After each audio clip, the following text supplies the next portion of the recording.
song that's stuck in your head, Mm-hmm. Okay, so let me go. Get this ready here. How many layers do you need, Trisha? It's damn cold up here right now, Necro. It's damn Oh, cold is up she here. going out with Cody? Yeah. Oh, okay. Well, that explains it. I thought she was just in the house like that. I'm No, like, no, no, what no. the fuck? No. She's gonna go take Cody for WAOK. So. Listen, it's 68 degrees in my apartment and I'm still cold. Mhm. And are we all in? It looks like everyone's in. Hi, everybody. Everyone in? Hey. Let me see if I can maybe Hi. move this over a little more. Here. Maybe right there. That looks good. Okay. Okay. And okay. Okay. And look at it. So to Yes. unmute you, Yeah, you just push that. Yeah. Good morning, good evening, and good afternoon, and thank you for joining us once again, the Monsters of Gaming, and welcome back to DnDecember.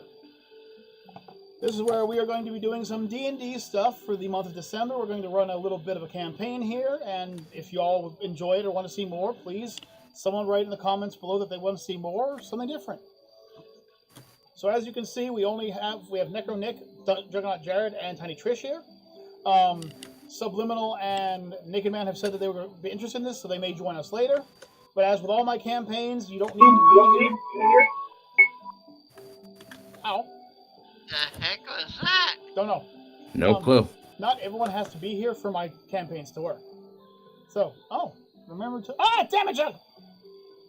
Damn you. Damn you, Jug. So anyways, I was going to read it. I wasn't ready for it. I'm like, what does he write down? You bastard. So we're going to be entering a fun little D&D excursion I have here. It's going to be basically about how a group of adventurers grew together to become a fun-loving group faction, and how they ended up saving a small country from an evil that no one was expecting. So, if you'll allow me to begin, our journey starts in the northern portions, far, far from any other well-known map in the world. Well away from Icewind Dale, thank the gods themselves. That place is a goddamn travesty. Every Icewind Dale game just has hell and horrors and destruction of the world. You guys are far from that. We enter the town of Mesdoia, or, as a lot of people call it, the birthplace of adventure. Within this modest-sized village, or town, if you want to call it that, lurks the Academy, or the Academy of Falkirk. This wonderful town was created several years ago by a red-capped mistress by the name of Belania Wildfire. She created it because her father had left her a large amount of inheritance. Now, she never got to meet her father, but she was told that he was a great man. To make up for the fact of that, and also to make up for the many radioactive lizard folks that were destroyed on that island, she created an academy to help out with issues. Soon it became a great place to send people who wanted to learn how to adventure. Learn how to. Oh my god. I'm not completely healed, guys. I'm sorry. This tale talks about a group of adventurers who came to the academy to learn how to work together, and ended up learning how to, kill together, slaughter together, and save the world together. Or who else knows? I mean, after all, some of them are into law, some are good, some evil, and some are for chaos. The adventure begins on a snow-filled day. The streets are being swept by golems. Strangely shaped golems with steam coming out of them, but hey, you get what you want and you get what you got. The smell of fresh baked goods fills the air, and we lean into the academy. The academy is a large obsidian-colored structure. Its windows, however, are made of an amazing glowstone glass, which causes the shadows to seem to dance with a rainbow of colors for some reason. As the adventurers who are beginning walk up to us, they are met with guild masters from various guilds. They take the exam, they sign up, and they're shoved into their own little dorm rooms. Those who come here get to learn how to be adventurers. At the cost of, just a small amount of money, actually. Unlike real colleges which milk you dry, the Adventuring Academy mainly gains their money by finishing quests from other guilds. Some of them are very easy, and some of them only the toughest adventurers can take. You guys won't have to worry about those. Just throwing it out. Now, I just have to roll something real quick here. Okay. Okay. A figure begins to walk towards the college. The figure is, of course, late. They overslept. Get used to it. This happens a lot in the real world, people. I don't know why people don't understand it. The adventurer wears a hooded robe, but underneath it you can see his leather armor. Although it seems to be a little cold because it cuts off at the ridge up here. I don't know why they always draw them like that. But leather armor always stops here for some reason. I never understood it. With his hands in his pockets, he slowly makes it up to the gate. The adventurer has come here because his father, a great man, sent him on his death wish. He died shortly after, and unfortunately, this young man was not able to see his father's funeral. But with a smile on his face, he was able to step forth and take on the challenge. He had often heard stories of the adventurers who took on the Mad Island. Oh, it's the Cthulian cloaks, the messed up maniacs, and a fuzzy weasel for some reason. We still don't understand why he kept screaming fuzzy weasel. But there was a fuzzy weasel involved. This adventurer had fallen on hard times. Not money, not booze, but he had gained a very, very terrible sickness. And because of this, he passed on. But he left the legacy of his name to his son. And he took on his name and even took on his moniker. He stood proudly against the gate as a very tall half-orc asked for his name, and he replied, Necro Nick.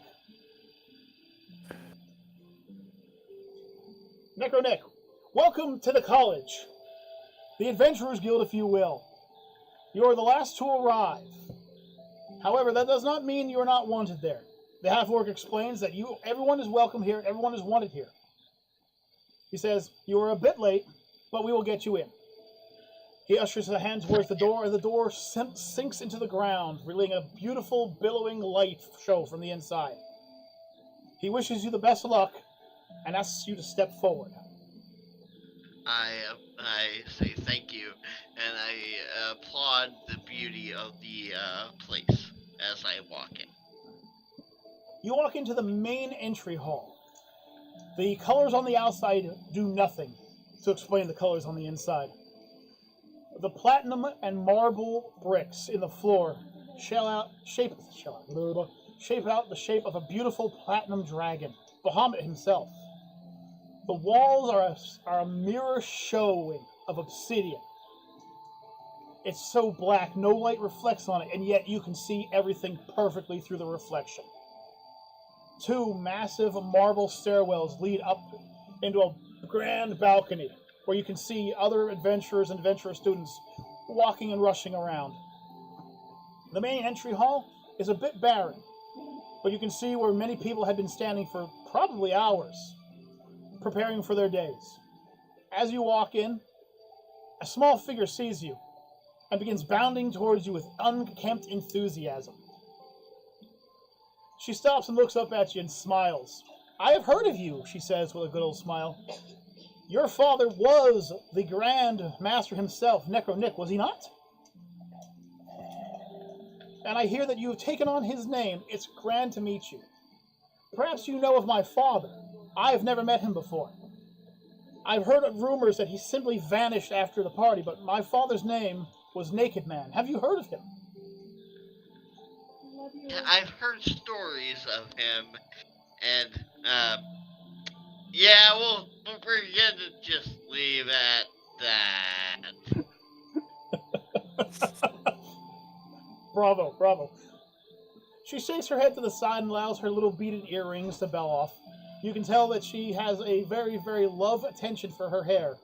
She keeps it in a strange swirled ponytail that goes down her right ear and around her neck. She smiles at you with ivory-shaped teeth, but there are fangs in there, so you might want to be careful where you put yourself. Sorry. She wears a dark leather outfit with a blue cape around her neck. She stands about chest high. Still short, but you can tell by taking a look at her that there is some power behind her. You don't become a member of this college without trying.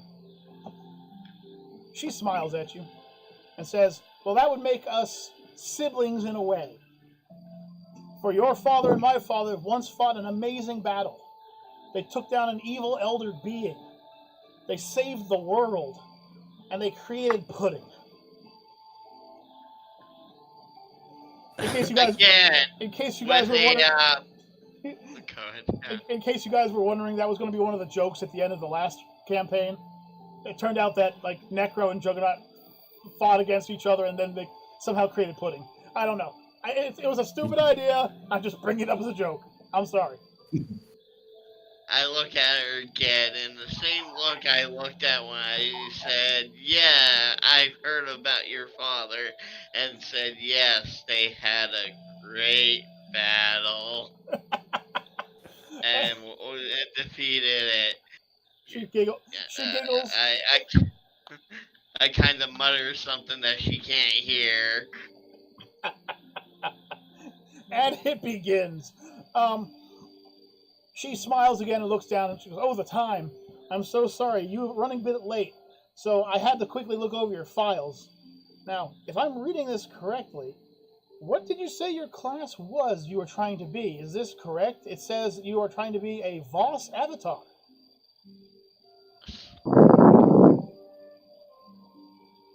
Woo! I think that was Trisha. That was some wind. Anyways, so she explains that is a dangerous profession to be, as you can easily become tempted and twisted with controlling people's minds.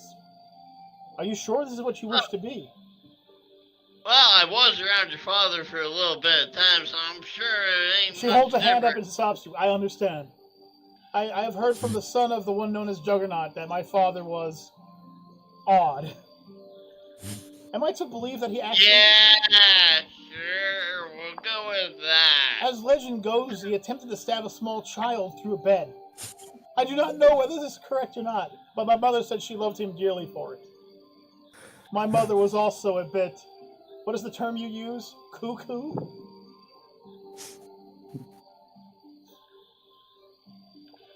She looks around the room and looks at the door as it rises back up, sealing you in. As you turn to look, the door seems like a mirror image showing your back. Almost everything in this room seems to be reflecting. Well, it reflects you. Doesn't reflect her for some reason, though. That's normal. She smiles and says, well, if you could come with me real quick, I will take you up to one of the status rooms. We will see what we can do, and we will sort you into one of the houses. She takes a step forward, turns around and goes, except for House Redcap. Unfortunately, only those related to Redcaps can be in there. But you said we're like family. She smiles and says, yes, but as of this moment, I rather enjoy your pelvis being in one part. No, I've learned my lesson. She smiles and shrugs her shoulders and she goes, you're lost, and decides to continue walking. Now, of course, you have to walk behind her, but you also have to try not to step on her. This is a rather difficult thing. She climbs the stairs as do you, and you get to see the view from above. It's breathtaking. From above, you can look down and see every single brick laid out. The reflection of the mighty god Bahamut everywhere. As you take a moment to take a breath in, she walks up to a student, mumbles for a few seconds, and walks back and tugs on your arm. This way, please. As you walk deeper and deeper into the academy, you notice that the rooms seem to be endless. The hallway that you're in is nowhere near long enough to fit this building. The building itself may be in the center of town, but you feel as if you've walked through all of town. She finally gets to the end of the hall where a white birch door lays, and she opens it and says, please step inside. I like it. What was that? I can't like it. It's white birch. That's some good shit right there. As you walk in, you feel a quick slap to your arse, and turn to see her running down the hallway, winking at you as she runs. The door slams shut. that later.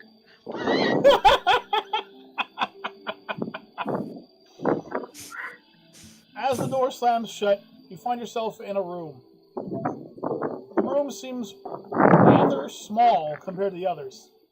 You can see a table at the end, a large quill and ink. The room seems to be bare at first, and then suddenly you feel as if you're not the only one in the room. I'd like you to roll a search check. D20? D20.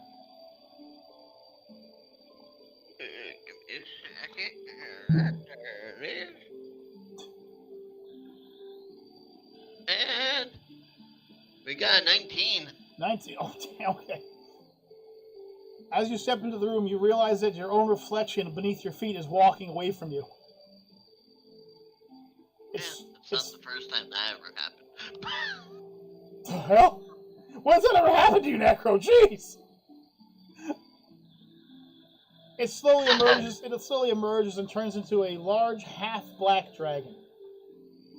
You can tell from a distance that he's part ogre. Large, muscular man with a very, very fine beard.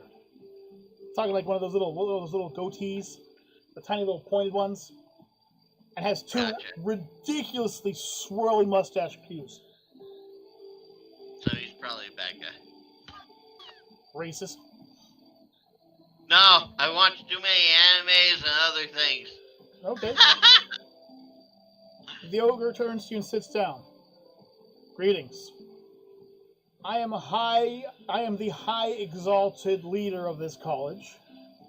Oh, that's what I smell. What? Get it? Hi. You may call me Daggeth. Hi, Jacob. He goes, usually those who view me have a bit more respect for my name, but for you I will grant an exception. After all, I would rather not crush you right now. That's a kinky thing. He sits in a very large chair and motions you to come forward. Forward. As with a few moments, you find yourself having difficulties getting into the other opposite chair. It's actually quite large. You eventually pull yourself up into the chair and turn and face the man who is now no longer a half-dragon ogre. What sits across from you is a mind flayer. A being with a tentacle-like mouthing unit. Looks like a squid slapped itself onto a human body. So, you have come from many, many leagues and many, many adventures, or at least your father has. I've seen you. I've spoken to your father. I am sorry he has passed on. He was a wise and well-mannered man. Thank you. A little on the insane side, if you ask me, but many of the adventurers from that island were horribly, horribly mentally damaged. I'm actually surprised you chose not to follow in your father, but instead to be an avatar of Voss. Are you feeling okay? Would you like to get checked out? Just insane in the membrane. Ah, I see. He turns his chair around, and when he turns back, you're talking to an elf. A fine, tall figure. Missing one ear and one eye. He speaks up. You changed a lot. He speaks up again. Now, I'm sure you've heard the rumors of what's going on outside the college. Let me tell you first that the ice dragons, aka the white dragons, if you will, are of no threat to this island, and they will not harm you in any way. Second, I would also like to say that yes, we have figured out who was stuffing stuffed animals into all of our toilets. He's currently being He's being punished. Yeah, you know who it is. I also know who's been clawing at the walls in their room. She is also being punished. And I know who keeps transforming into my reflection in the mirror. I have dealt with him as well. If you're lucky, you won't meet any of them. If you're unlucky... Interesting people. If you... Oh my god, he's one of them too. Dela sits there and scratches his face.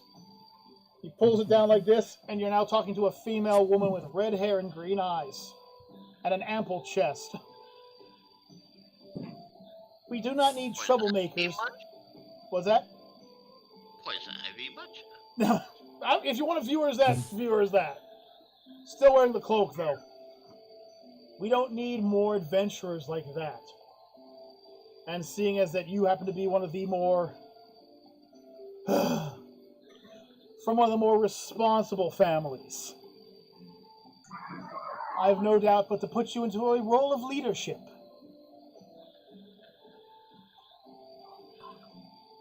I am not sure if I want to do this anymore. I think I want to re-roll and see if I get somebody else. No, I'm just kidding.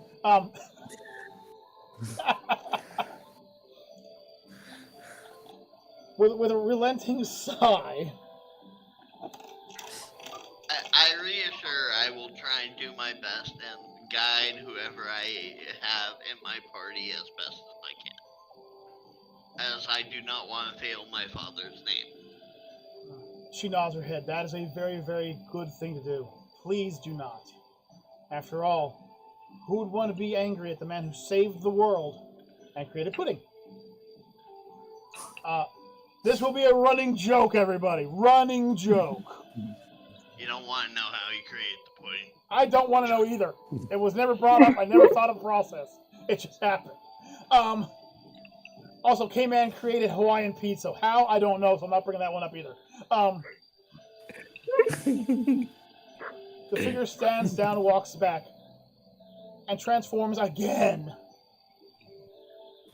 When she comes around the corner... You would be an interesting fuck, wouldn't you?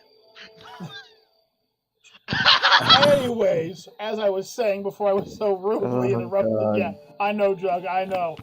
God help me. She now... And this is the one who's supposed to lead us. She comes on the wall. You can see that she's a... At least I didn't stab a fucking little girl within the first fucking 10 minutes of fucking anything. Anyways!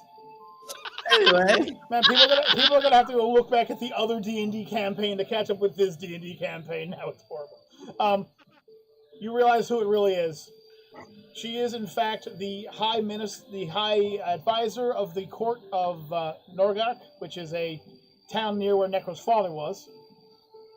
And you realize that she is, in fact, that stupid shapeshifter who used to pick on him when he was younger. She's actually one of his childhood friends. And her name is Nima, and he recognizes her immediately. Well, She giggles and says, "Oh, it's been so long since I've seen you. You haven't grown up at all. Mentally or height. I try and keep my young figure. Could you try to get a taller figure?" She giggles and laughs at you. "Oh, I can't believe I actually get an entire season to pick on you all season. And I've mastered shapeshifting. Oh, this is going to be so much fun."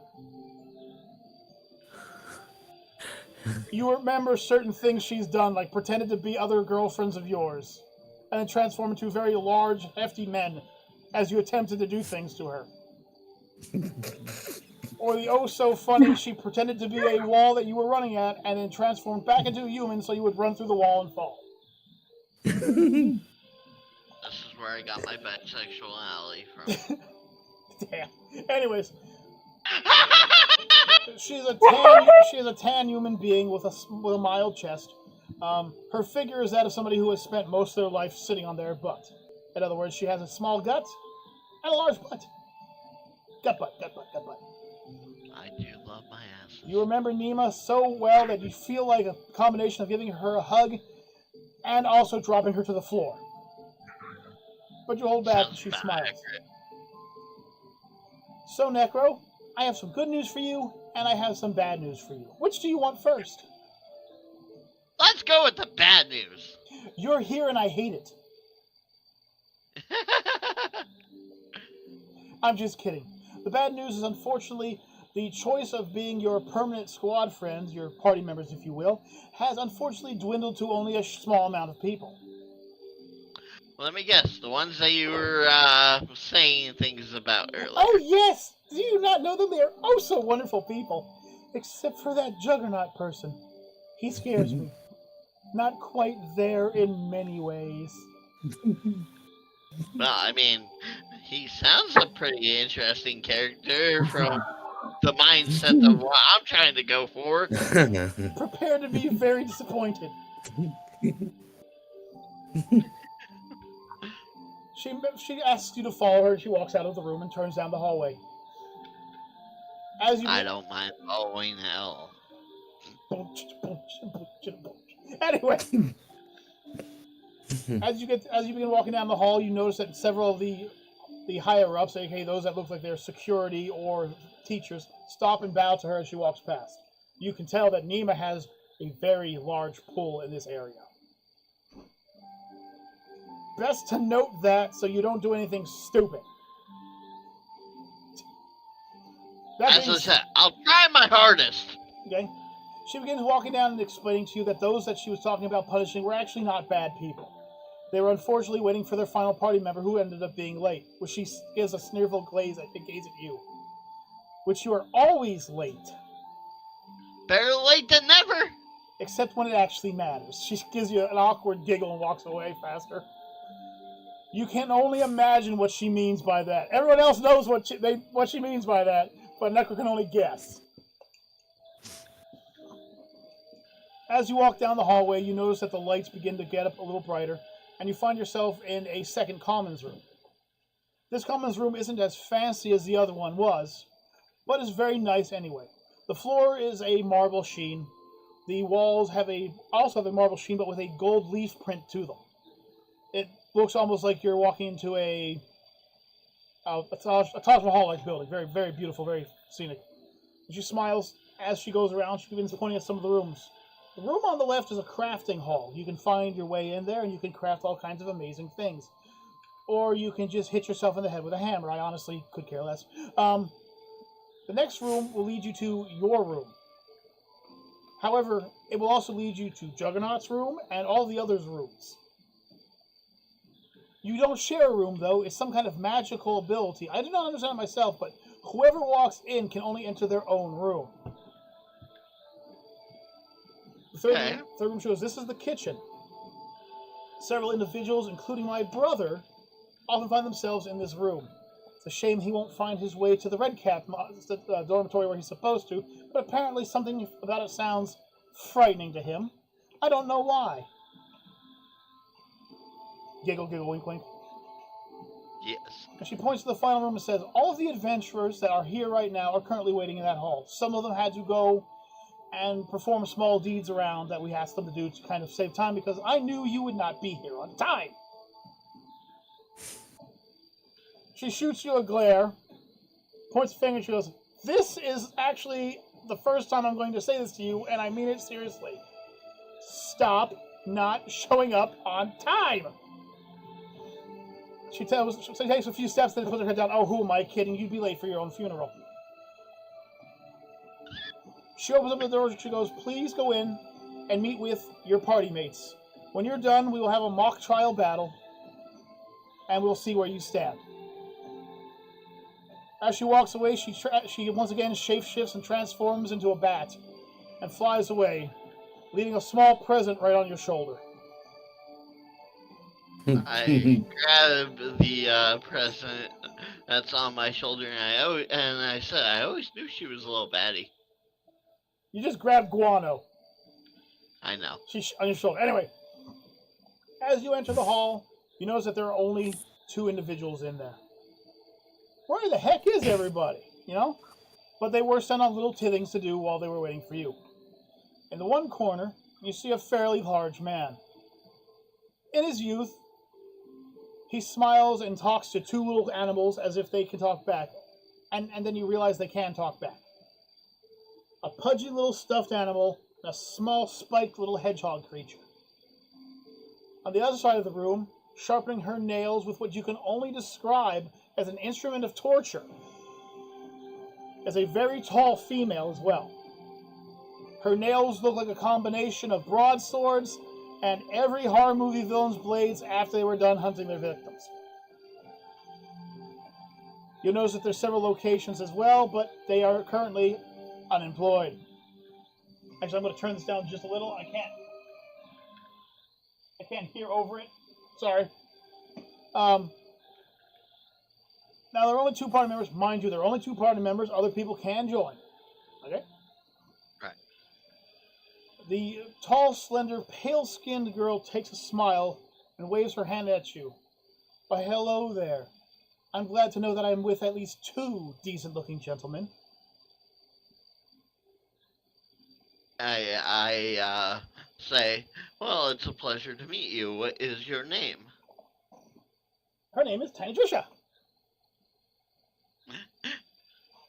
Talk. My name is Tiny Trisha. The people call me Lady Donatrix. Well, it is my pleasure to meet you.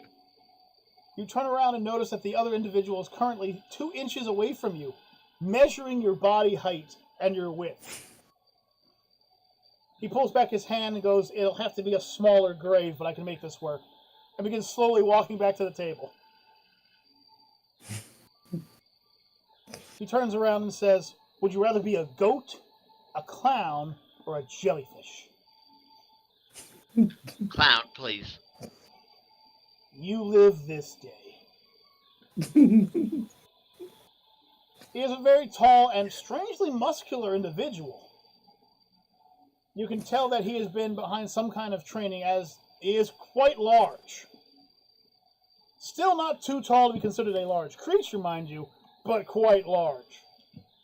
He introduces himself as Juggernaut Jared. Greetings, I'm Juggernaut Jared. But my friends call me Plushy Man. Oh, well, I'm hoping that you will consider me a friend, Plushy Man.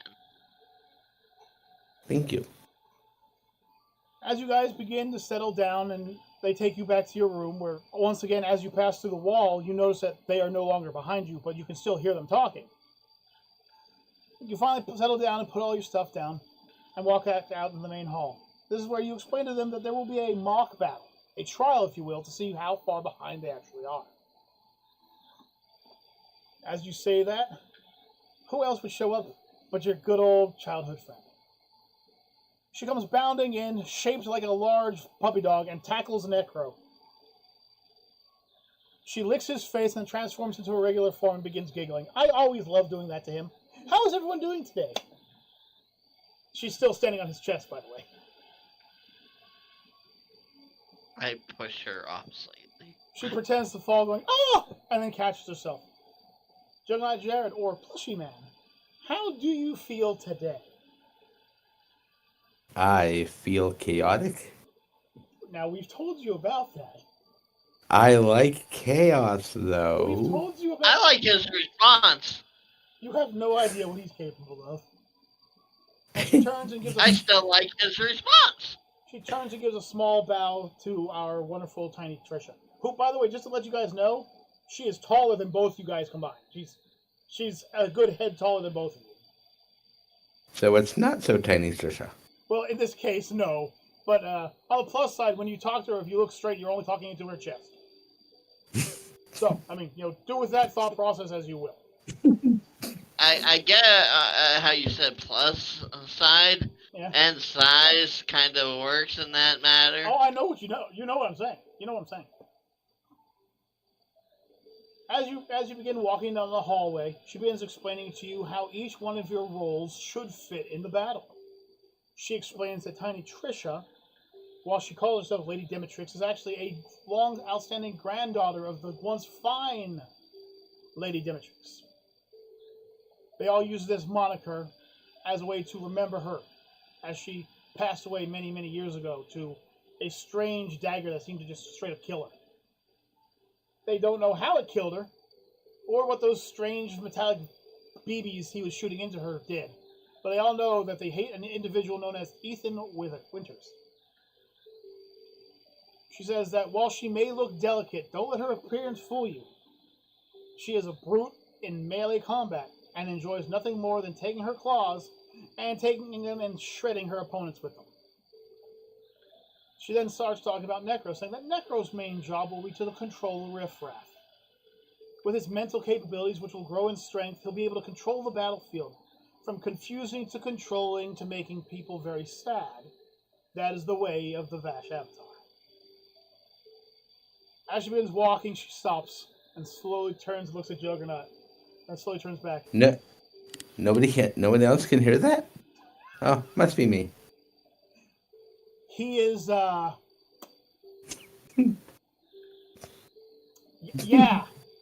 He, I'm glad I'm not the only one that can hear things too. oh my god. Oh, you can hear him too? Stop. Anyway. I hate surround and bite idiots. Hey, they like you. I like them too. Cool. She shakes her head and goes, he is a capable fighter in melee, and is also really good at just being pure chaos. But I like chaos. Oh, will you stop like already? him. Will you stop already? God. Oh, will you all stop? And she slams to the ground and transforms into a very tall minotaur and just looks back at you. Will you all shut up? They're laughing at you. It's They're like laughing. dealing with Yeah. three of You them. know, that would have been interesting one of the times you tried to fuck me. If you would have transformed into that. I'm going to do it right now if you don't stop. It's like I'm dealing with three of you all of a sudden. Oh. Hey, at least, yay. I start hugging Juggernaut's plushy hedgehog. Yay! Necro, the hedgehog isn't the... Oh. Necro takes... Hang on a second, I gotta roll that one in. Necro takes 4 points of damage. Ooh.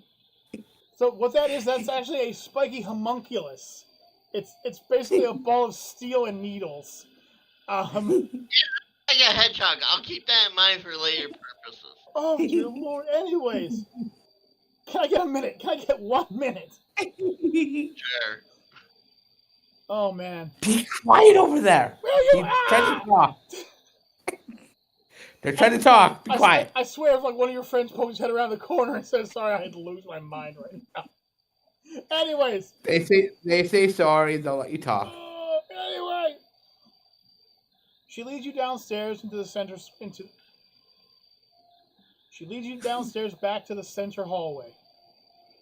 Then she takes you outside and leads you around the left side of the building towards a very large iron gate, or at least you think it's I iron. want to go to the right one.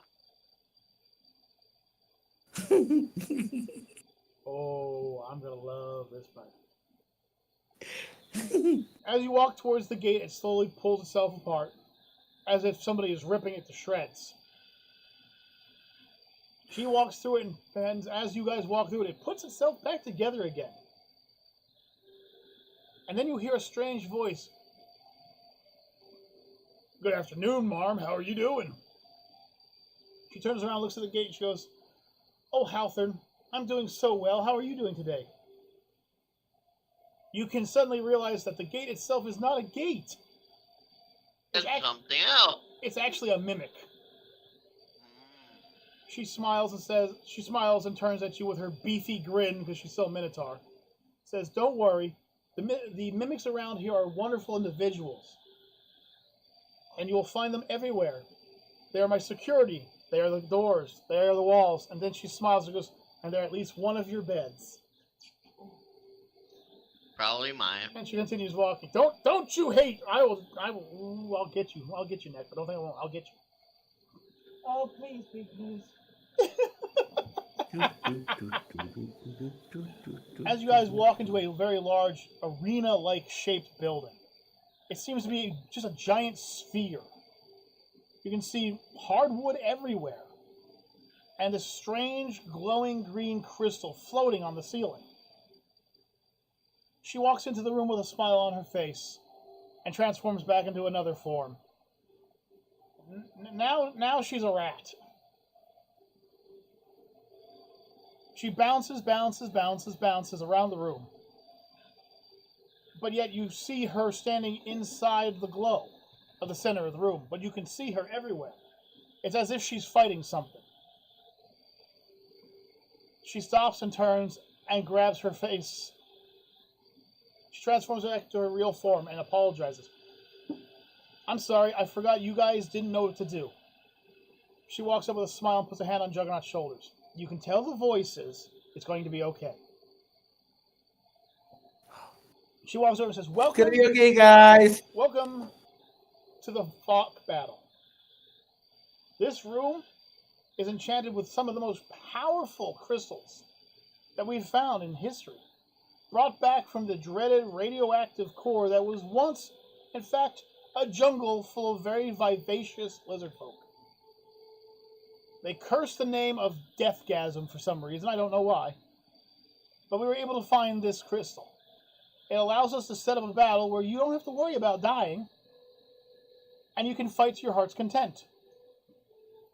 So she smiles and says, now, I wanted to ask you guys, would you guys prefer a nice warm beach, a pleasant forest, or perhaps a broken down runic town?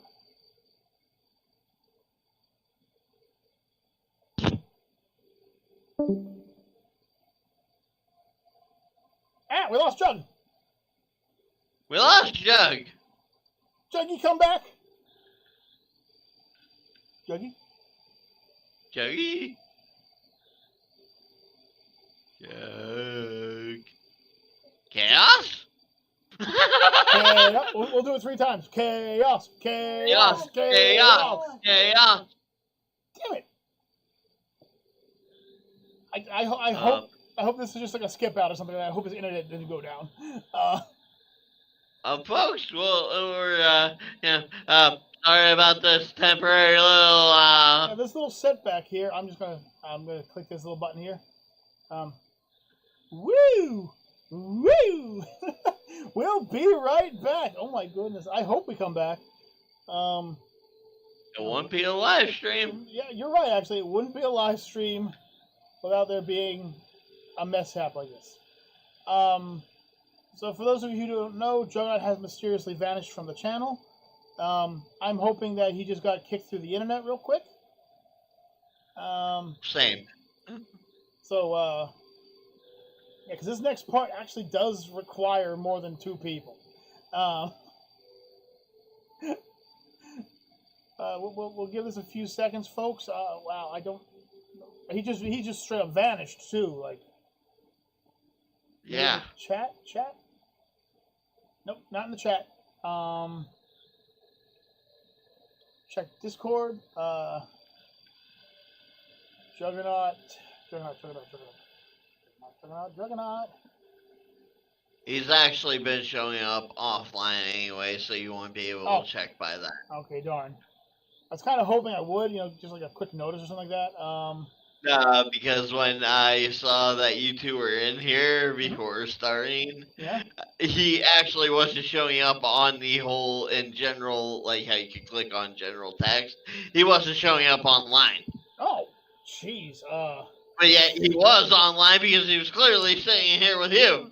Yeah. Okay. So folks, gonna give us like 5 minutes, and hopefully he comes right back. I have him on Facebook.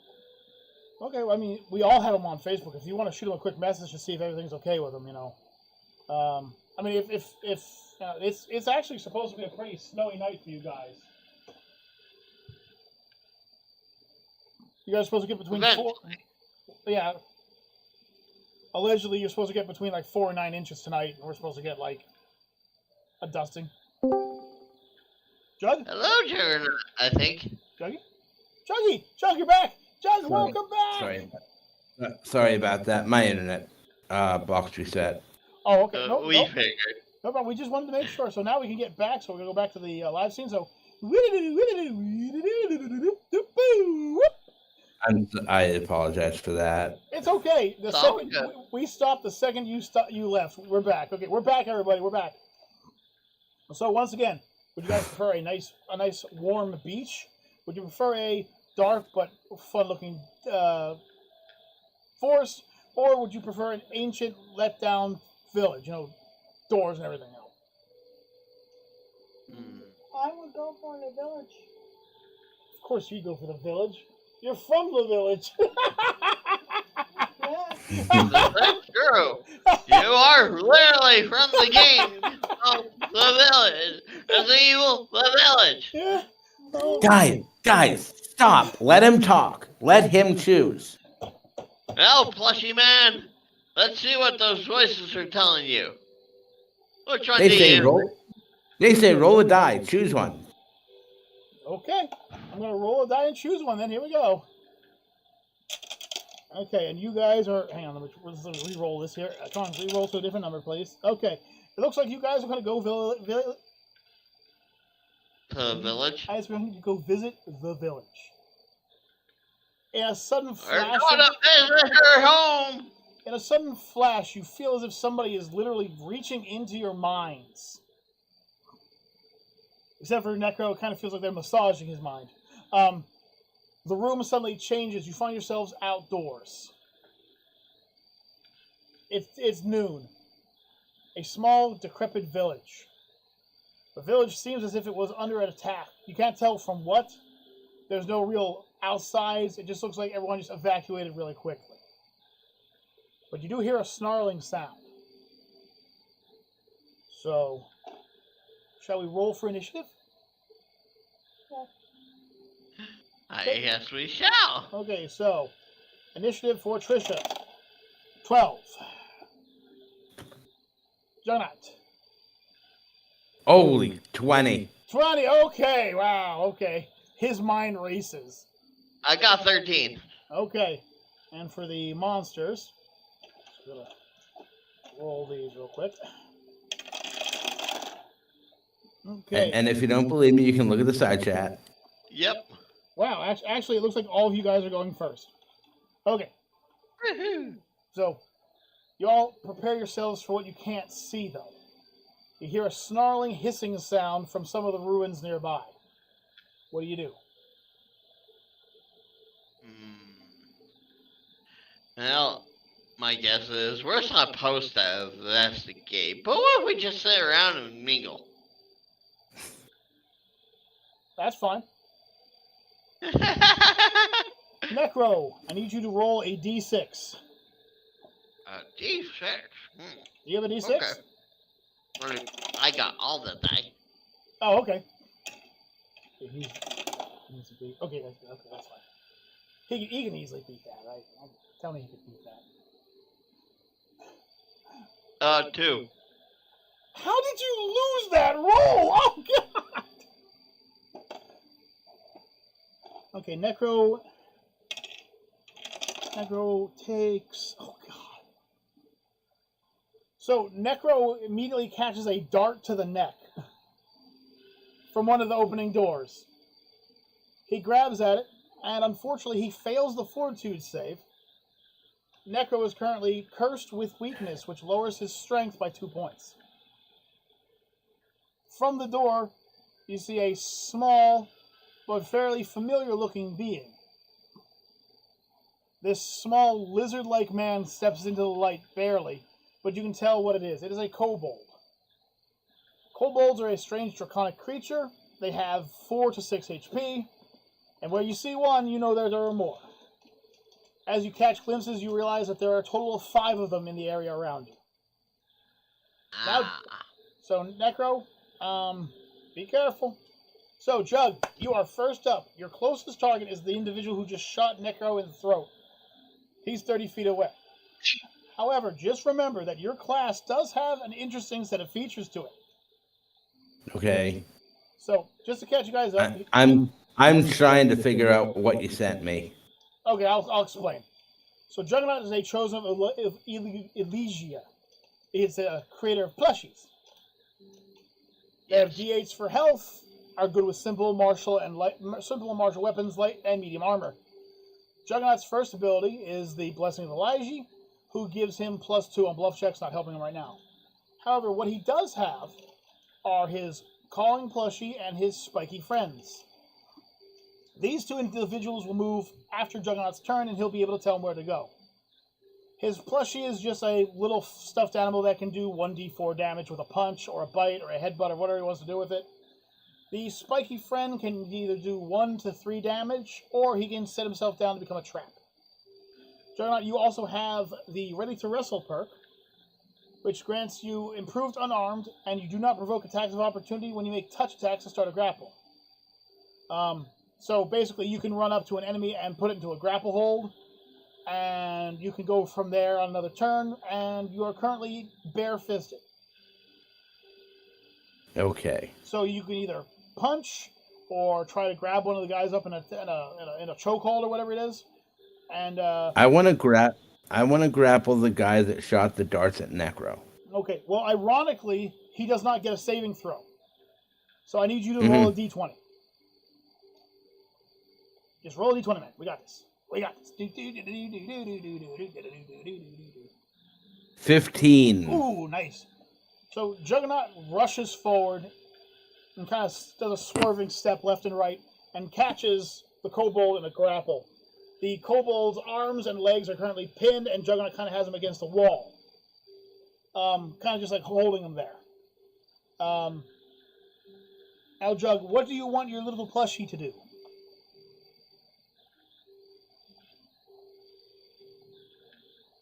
I'd like him to become a trap. Okay. The plushie finds a small bit of dirt near you and digs a hole and puts himself in it.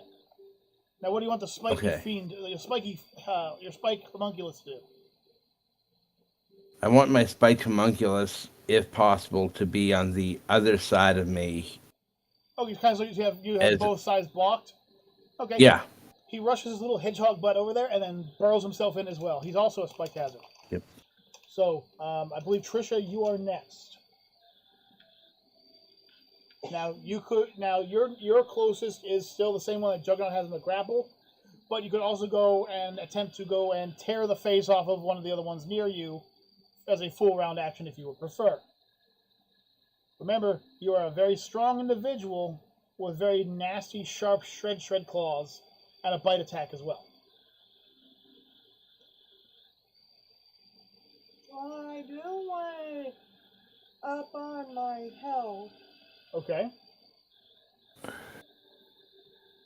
so I bite and scratch. Well, you can only do one of them right now, unfortunately. You can either rush one of them and try to do a bite attack, or you can rush one of them and do a claw attack. The claw attack will do more, but the bite attack will drain HP and heal you. The bite. Okay. So I'm guessing. So Trisha's going to rush one of the group of two that are off to the left side. And okay, so she bypasses the first one and sinks her fangs into the second one. She deals. Oh no, sorry, this wrong dice. Sorry, wrong dice. She deals 3 points of damage and heals herself for 3 temporary HP. Okay, the kobold sinks slowly into the ground as she drains his blood. He was one of the weaker ones, so she has just drained him of his essence. Okay, sorry, I was about to give Juggernaut another turn. Necro! Hello.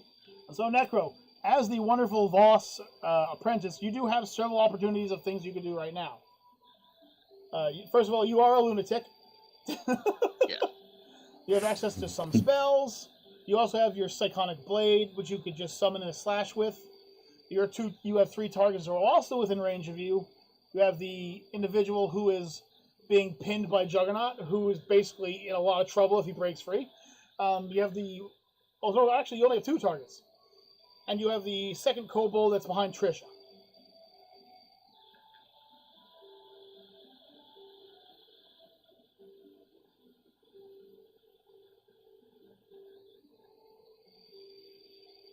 Negro? I'm gonna use my psychic blade to attack the one that's behind Trisha. Okay. The wonderful thing about the Psychic Blade is the fact that it rolls towards touch attack. So all Necro has to do is roll higher than a 10, and he'll strike. Well, it's what? Let's see what I get. Well, actually, it's a 10 plus his bonus with it. So I got 15. Okay, plus 3 thanks to the bonus because of your charisma. Okay, so that sucker does 1d8 points of damage. That's actually pretty good. I think Necro's going to off this guy.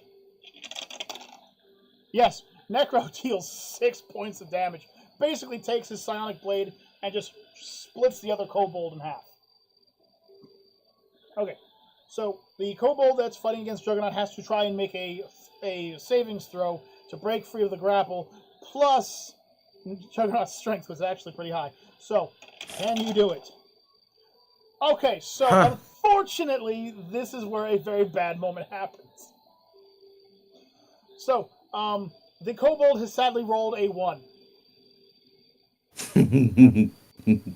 So, this is not just a failure, this is a critical failure of a roll. He had to beat a roll of 14, he got a 1. So, now I get to explain what just happened to this poor thing.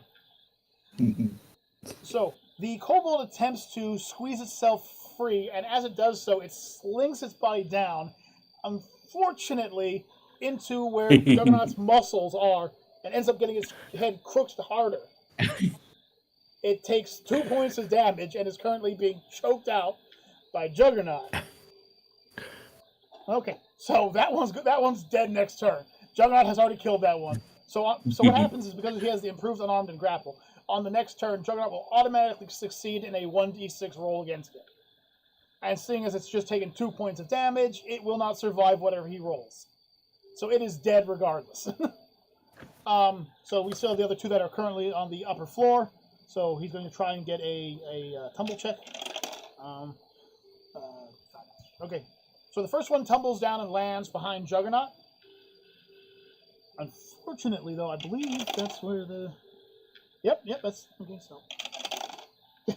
So he lands behind Juggernaut, and surprise, surprise, Juggernaut's small little fluffy, pudgy bear jumps out of the hole it was hiding in and bops him on the snoot for 1 damage. So now, unfortunately... Surprise! Now, unfortunately, Juggernaut has an issue, though, because unfortunately Juggernaut's grappling, so he is a free target. He doesn't get to roll any kind of defense against this. So the kobold will now swing its small dagger, which I believe is 1d4. It deals 1 point of damage to Juggernaut. So Juggernaut has 9 HP left. And the other one, let's see if you can make a tumble check. Well, come on, you gotta make a tumble check. You just gotta beat that number. Okay, the other one tumbles down and... Actually, he can't land there. He's gotta land. Oh, crap. Okay, I actually have to flip a coin now. Give me 1 second, guys. Because unfortunately, I don't know which side of Juggernaut the other one hid. So one was on the left side, one was on the right side. Okay. Well, I forgot which one was where the plushie hid, which one he hid at. So unfortunately, it's a flip of a coin. Okay. Okay, he lands on the correct side. He's right next to you. And once again, you're grappling, so he's going to roll his little dagger. Come on. And he also deals only... What's with these low rolls? He also deals only 1 damage to Juggernaut. So, Juggernaut, on your turn, would you like to describe that this thing that's in a chokehold with you right now? Would you like to describe what you do to him? If anyone remembers what we used to do to dandelions when we were younger... Oh, my God. The head comes right off. Oh. Okay, I'm just going to roll that one just to see the likelihood of it. Yep. Popcorn saying, this is a good show. Roll a 16. So Juggernaut just snaps its head right off. It only had 1 HP left, so it's currently just a torso. Okay, so Jug, that was your free grapple attack against the individual. So now you basically have an individual on your right side and an individual that's on your left side. You can only target one of them, sadly, so you can only target one of them. I'd like to go for the one on my right side. Okay, so the one on your right side is the one you're plushie punched in the nose. So what would you like to do to him? Now, you could use an unarmed attack. You could try to grapple him as well. I'd like to grapple him. Okay, so he does not get a save to his grapple again, thanks to Juggernaut's improved grapple and everything like that, so I'm just going to roll the dice here. 13, damn, Juggernaut's just getting good rolls. So Juggernaut turns and just grabs it, just pulls it back. He's holding on to it.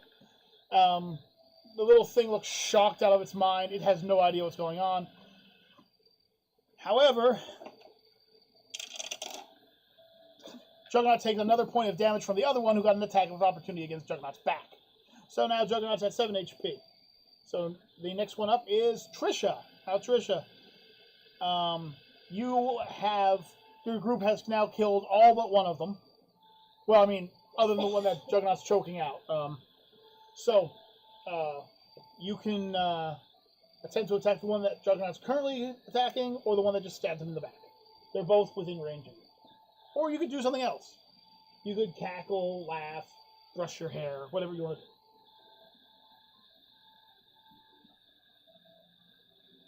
I attacked the one that stabbed the Juggernaut in the back. Okay, so I'm going to roll the d20 for your movement here. Rolls. Yeah, 10's good enough. So, are you using the claw attack or the bite attack? Claw. Okay, claw. So that's your 1d6. So, Trisha moves with some pretty good speed. Remember that Trisha does have the powerful build, so she is technically counted as a large character, even though she isn't. So she can actually reach him. She has better movement than you guys both. So, gonna roll this 1d6. Oh, could you go unlock the door, please?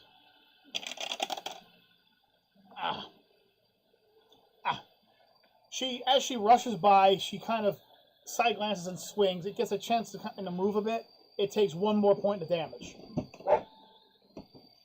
She rolled low, so. Necro. One that's chokehold and one that's currently pincered between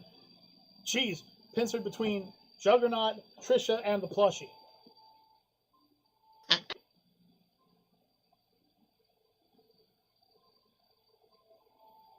You can use magic, sonic blade. I'm gonna cast Intimidate on the one that Juggernaut's holding. Okay, so Intimidate isn't a spell, it's a skill, but you want to do a skill roll? Yes. Okay, so Intimidate is one of Necro's chosen skills, so he has a +4 in it. So, okay, and then it rolls in return. It has something against it. Okay, no. So, unfortunately, the creature takes one look at Necro, and Necro kind of looks at it and goes, and kind of like pulls his finger across his throat, and it just starts shaking like a twig. And Hey, Juggernaut, now you got a vibrator in between you. Oh, God. Yes, it was funny. Shut up. Oh, God, again. Okay, so now the one that's in your arms actually gets a chance to try to fight back, so I'm going to roll the dice. It just has to beat a score. Actually, so it pulls back, it pulls its blade out, and it swings at Juggernaut for... Oh, wow. It pulls back and just stabs him in the shoulder for 4 damage. Oh, boy. Jug's in the danger zone now.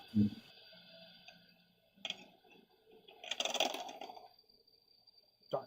Okay, so the one that's behind Juggernaut turns and decides to aim at Trisha. So we're going to roll this against Trisha. Trisha. Oh. Ouch. Okay. So unfortunately, this one seems to be a little on the spectrum, because it's just a nasty blow. This creature turns around and deals 7 points of damage to Trisha. It just jumps at her and plows into her with the blade. There's a spurt of blood from Trisha. Now, in case you guys are wondering, Trisha had 1d10 HP, which means she had 10 HP. She took 7 damage, but she had 3 temporary damage from her bite attack, so she only took 4 damage. She's at 6 health. So, Jug, I'm now going to roll your 1d6 to hit the one that you're holding, because you automatically get that punch on it. So you deal... Nope, you just grab it by the neck and just pull back, and you just... Boom! Just nail it into the wall. It just slides down the wall. You dealt 4 points of damage. It's gone. It's done. So Juggernaut, seeing as the other one has kind of got its back turned to Trisha, I mean... I'd like to go unarmed combat. Okay. So you're going to roll... So let me just roll this real quick. Roll that. Oh boy, it's in trouble. Okay, yeah, you beat it out, so... You only beat it by 2 points, though. You only beat its defense by 2 points. Just give it a heads up. Oh, boy. Oh, just... So how would you like to describe it? Just axe handle it, or just German suplex? Axe handle, yeah. Juggernaut just grabs both his arms and just deals 3 damage to the back of its neck. Just falls over. It lands on top. The heck? There's only 4 of us still here. And Trish is muted. What was that? The heck? Necro, you're coming in very loud and scratchy. Ah! Oh, what the hell? You hear it. Yeah, I hear it. It's like the yeah. Yeah. Okay, we'll wait.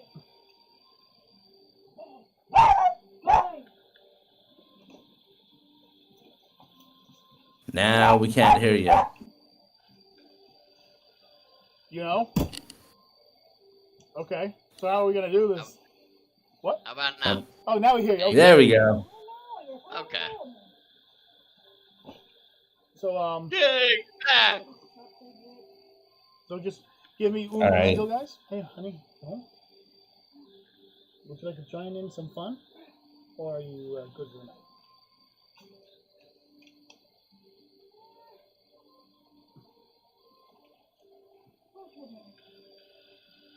Pork chops and mashed potatoes. Ugh. 1 second, sorry. Yes, there is. Okay. So for right now, so I'll just step out. So anyways, as the last kobold just slumps to the ground, you kind of feel like an emptiness, as if nothing literally happened. And then you begin hearing cackling and laughter. And then you notice that out of all the doors and windows of the small village step out kobolds. You count 10, then 20, then 30, then 40. You count 50, and the numbers just keep rising as they come out. They're all laughing and screaming angrily at you in Draconic, which none of you understand, so it doesn't matter. But you can tell it's anger. So, you guys are ready to take on these 50 plus kobolds, right? Sure. Okay. One hell of a training exercise. Yep. So Necro readies his side blade. Trisha pulls both her claws aside. Juggernaut gets into his best kung fu fighting pose. The goofiest thing I can imagine. You know, just whoa! And you suddenly rush the kobolds. They rush you, and as you strike out, Necro swings, and it goes right through them. The kobolds seem to swarm past you, and as you look behind you, you see them chasing after a group of knights who are also rushing them. You hear clapping. And Mina shows up again. Very well done, everyone. Very well done. Even missing some of your biggest and best characters. Your best showstoppers. The people that would actually make this run properly and put you guys to shame. You somehow eked out a survival. I'm very proud of all of you, especially Necro. Yeah, we all get it. I mean, after the whole diaper incident, I didn't think you'd be able to do much, but you improved and showed me very well done, very well done. So Wait. The whole diaper incident, I would love to hear that story. Well, it's similar to the jockstrap incident as well. Ooh, 2 stories. Hey, Necro, you can regale us with those stories. Let's not say we did, Plushy Man. She laughs and snaps her fingers, and the entire room turns back into the wooden room that you once again walked in. Except you notice that you were all standing in the exact same spot you were as the scenario began. It's jarring at first because you were, 30 or 40 meters away when you attacked, or 30 or 40 feet away when you attacked, and now you're just here. So it takes a second for you guys to grasp your straws. She smiles and says, "You all did wonderful." And she looks at Juggernaut and she goes, "And I'm very impressed with you, Juggernaut. You really showed yourself true. I was not expecting you to be able to take down so many kobolds by yourself, let alone with aid from Diaper Boy and Mrs. I Wear a Big Thick Hat." Then she begins laughing. I- You realize she's just joking with you guys. I know it's funny too. I love that. I love his character quirk. She smiles and says, "I can't give you guys anything less than an A+ for that award. Most of the individuals who have been in here have seen and talked to each other for weeks. You have all just met in over a couple days, and already you're a fighting force. A team, if you will. A victory something." She shakes her head and looks at you and says, "You have all truly done a wonderful job here.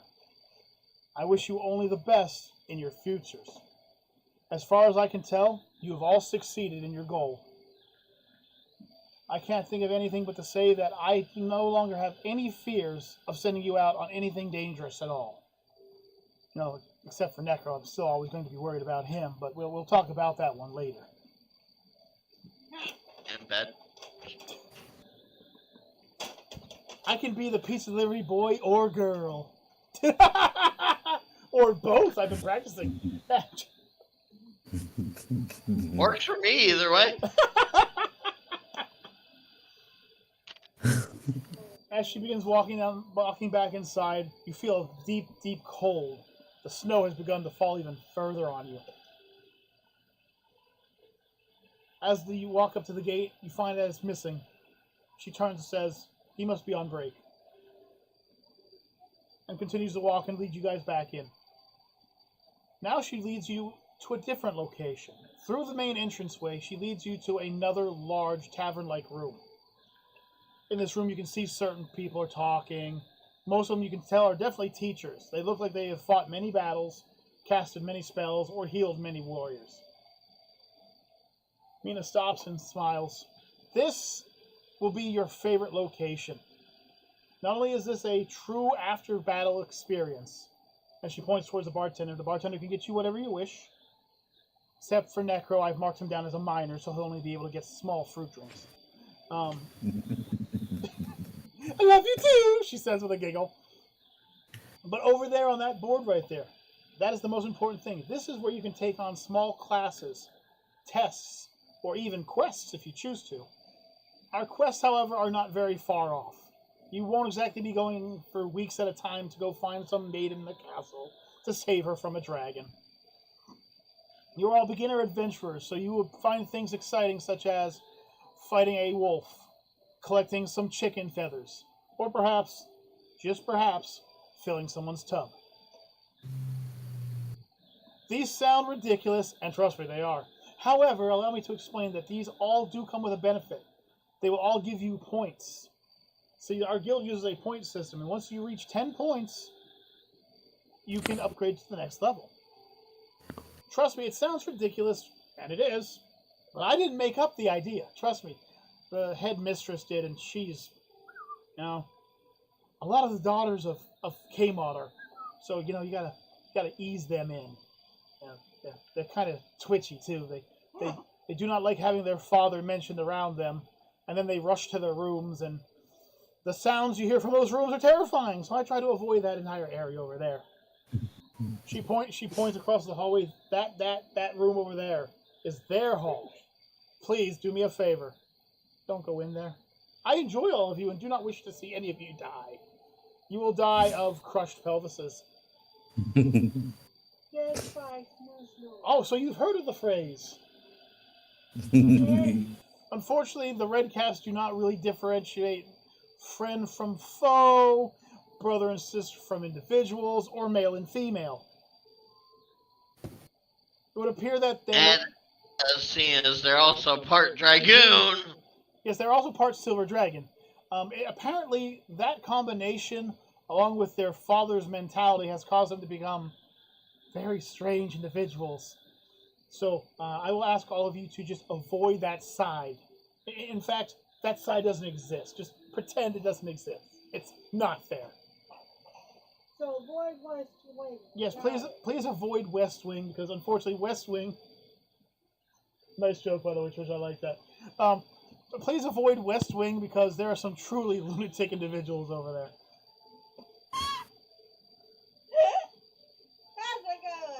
That's a good one. I like that one, yeah. So, She smiles and says, well, unfortunately, I must leave you here. I do have a school to run, and adventurers need to see me. And I need to avoid the West Wing because sooner or later they're going to open the doors and begin hunting. I mean, exploring the building to find individuals that have like-minded ideals.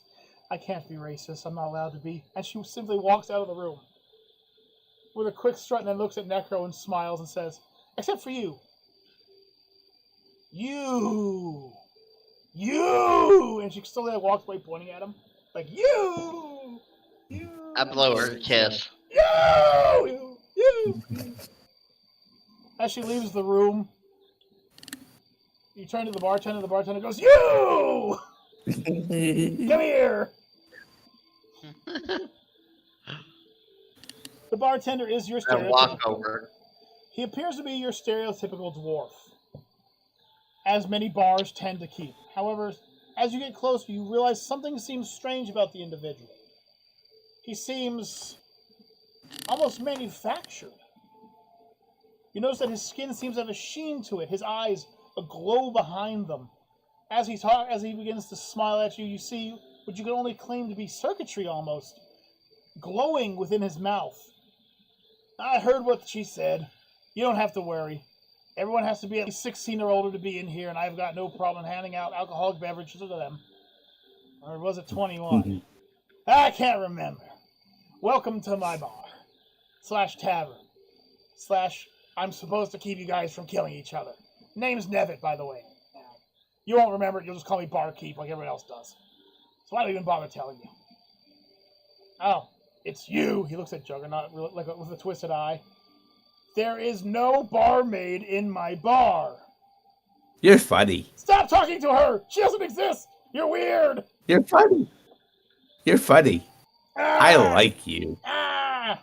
Ah! Hey, Isn't Jug. he funny? He's funny, isn't he?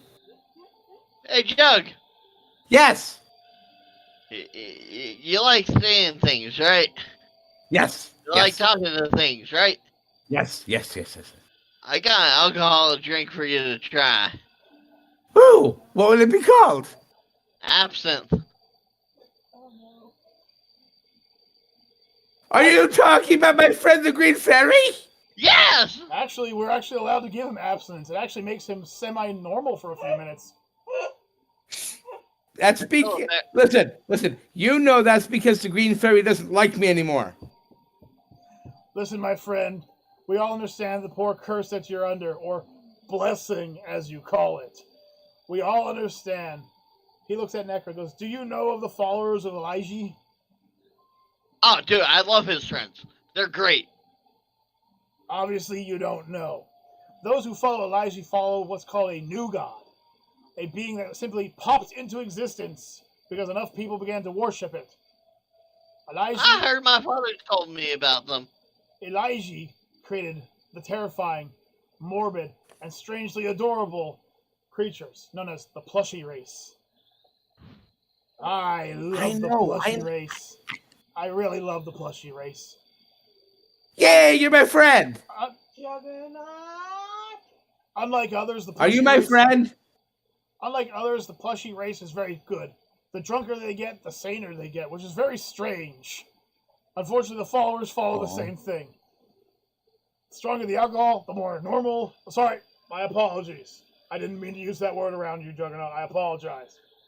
The more... I apologize. I'm sorry. They don't like when people call me normal. I don't like when anyone calls you normal either. You are not. You are the antithesis of the word normal. Those who drink alcohol tend to have the opposite effect they would in the real world. It's strange, but that's what happens to those who worship the plushy god. And waffles. They all really Waffles? really like waffles. Waffles! I'll take a Bloody Mary. They want extra syrup. They want extra syrup. You coming right up. Please go sit down at the table real quick. All right. As you and your friends come down to the table, the individual walks back in with a smile on his face, claiming that he had extra help today from some stranger in armored clothing. And he kept saying something about frying pans. He didn't understand him too much. For Trisha, he brings out a Bloody Mary, extra blood, which just appears to be an IV bag with a straw poked into it. Oh, Strange. it looks like she has an adult Capri Sun. It was somebody's father, so yeah, it was pretty adult. It could be a grandfather too. I don't know too well. Surprisingly to Necro, he puts down a strange but wonderful feast before him. He recognizes his hometown staples in his town: some bacon, eggs, a T-bone steak, tater tots, and a Diet Coke.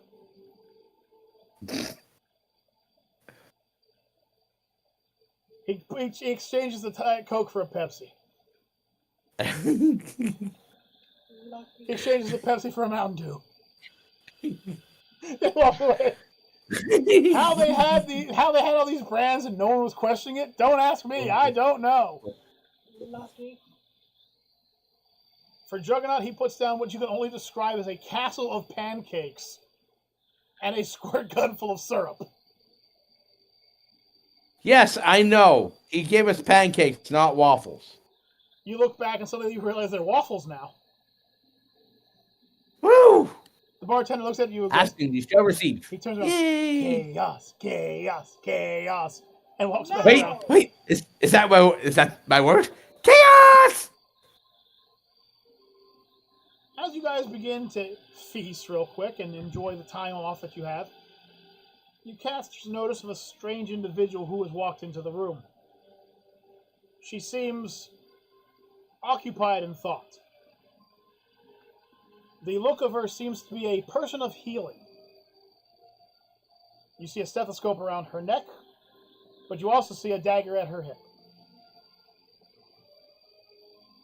She sits down at a table, and Necro suddenly realizes what she is. He's seen these individuals before, the Ebon Nurses. Strange individuals who go from town to town helping individuals. Although there is a strange rumor that they also tend to remove problems from the areas they're in. However, there's been no talk or notice of her. She sits down and begins to giggle to herself slightly. She holds her hand over a strange bag, and lightning seems to shoot from her fingertips. The bag pops. You hear corn popping inside of it. Well, Juggernaut hears screams of corn, screaming for their lives. She looks like she could be another chaos. Chaos, chaos, chaos, chaos. I shouldn't have given that catchphrase. She is looking through an adventurer's notebook and opens it for a beautiful buttery smell and popped corn. She stands about... Wonder if she knows the melted butter smell. Anyways, I've also specifically made sure that no one can use the cone of melted butter. Because here's the reason. Nobody wanted it at the beginning, so it's not here anymore. It's gone. Doesn't exist. Been banned. It's been banned. It's been banned since what Juggernaut did to Juggernaut. I thought you said K-Man could use it, though. He didn't want He it. didn't want it. He just wanted fire breath. I was going to give him the ability to upchuck a breath of melted butter, but he wanted fire instead, which is basically the same thing, but no, he didn't want to be fun. So anyways, and in case you're wondering what Juggernaut did to Juggernaut, we never got that far in the campaign, so Juggernaut down here, who's playing as his flame personality, ends up battling against the Juggernaut who became a god, and melted butter was involved. Don't need to go fit it further. Mainly because melted butter was one of his most commonly used spells. Juggernaut casted it 7 times in the short 3 episodes that he was a part of it, making it quite literally the most cast spell next to Mama Bear casting heal. Put some butter on that thought process, will you? Juggernaut loved that spell. But anyways, Butter? you better believe it. From a distance, Necro kind of just spies on the woman who's standing there. He notices some key features about her. Her skin seemed to be quite pale, almost Lady Demetrix pale. She hid her face under a medical veil. Her long auburn hair was caught up in a bun that you could tell was, you could just tell it was long hair because of how it was set up. She wore a strange but seemingly durable outfit, kind of like a medical outfit mixed with an adventurer's outfit. Her eyes eventually looked up and looked over. Might I inquire, good sir, that you are in fact the son of the great Neferpsyche, aka Necro Nick? I am, ma'am. And who might you be? She smiles, stands, and walks over to you with a dainty bow. She says, my name is Mama Bear. Mama Bear. She's here. She's here. She's here. No, here. And what brings you to this fair academy? Oh, a little bit of this, little of that. Ooh, being quite mysterious, isn't she? Yes, or tired, one of the two. A little column A, a little column B, sadly. She walks back over to her table, takes her tray and brings it over and takes a seat next to you. You took forever to get here. It's kind of my trademark. I don't like your trademark. Guys, put the buttered gun. Put it down. Check out these other people. He talks to them. Anyway, she kind of looked at me like really weird. I'm like, he talks to you. It's you know. It's a mental thing. You don't get it. You're not part of that. Put the squirt gun down. Apparently, he doesn't want you to do that. As she sits down, she describes how her mission was, if you want to call it a mission. She was asked to go and clean out a barracks that turned out to be a home for goblins to leave their droppings. Rather disgusting. Next time, flamethrower. It works well. I'll have to remember that. Anyway, Mina, who happens to be the headmistress of your guys' house right now, walks back into the room with a smile on her face. Oh, Mama Bear, where have you been? Light of my life, apple of my eye. Where's your other party? No one can find them. There was an incident. Over there, and up there, and that way, and that way. In Mama Bear's mind, she regales herself the time that she was helping clean up the goblin feces, where they happened to find a small sum of money that belonged to the barracks. But rather than return it, the three individuals she was with decided to pocket it. After she described to them that they should not do that, They took the money and ran. They ended up over there, up there, and that way, and inside out. Yeah. yeah, of course they did. They left the academy grounds and they left all their stuff behind. But anyways, long story short, Mina kind of nods her head and she goes, you Ebon nurses are a strange kind, but we love you being here. Because I have to deal with these individuals. And she kind of like does a pain around at you guys. She doesn't really like you that much, just to let you know. I've dealt with her for my whole life. She smiles and giggles and stretches her one arm around and smacks Necro in the back of the head and pulls it back. Oh, Necro, you foolish joker, you didn't mean that. If you have to get rid of him, you know what to do. She winks at Mama Bear. Uh-huh. Well, I wanted to let She's you... been trying to do that my whole life. It hasn't worked yet. Hey, they're talking about chaos. He's strangely resilient to all forms of pain. Say goodnight. So Mina spends time talking to you guys as you guys walk back to the quest board where she explains how the quest board works. You guys can choose any of the quests that it allows you. The leader of the party, she points at Necro and says basically it's him, sadly. She kind of looks at him and goes, I'm so sorry, everybody, by the way. Simply touches it and it will reveal all the necessary quests that you can take at this time. Remember that you're all novices, so sadly, you cannot choose a lot of difficult choices, but everything you will do here will be set up to your exact perimeters. In short, we won't need to worry about Necro saving anybody, like he couldn't save himself from the jockstrap incident. Or the diaper That incident. bug's about to be up around your head soon. Been there, I know. done that. I want to find out about it too. Unfortunately, I would say more, but we are currently missing 2 members to your party. I do not know where the son of that mysterious gate went to, and I do not know where my brother is. Rest his soul when I find him. Oh, in case you're wondering, she shrugs her shoulders, says, "This is fine, though. May I leave you to the power of the bounty board, and I will walk off without looking at it, hoping that nothing strange pops up on it that would lead you into a dangerous situation where you may need to be rescued, but I shan't know about it." And she slowly walks away, looking back, giggling to herself in a way that Necro realizes that he recognizes the sound.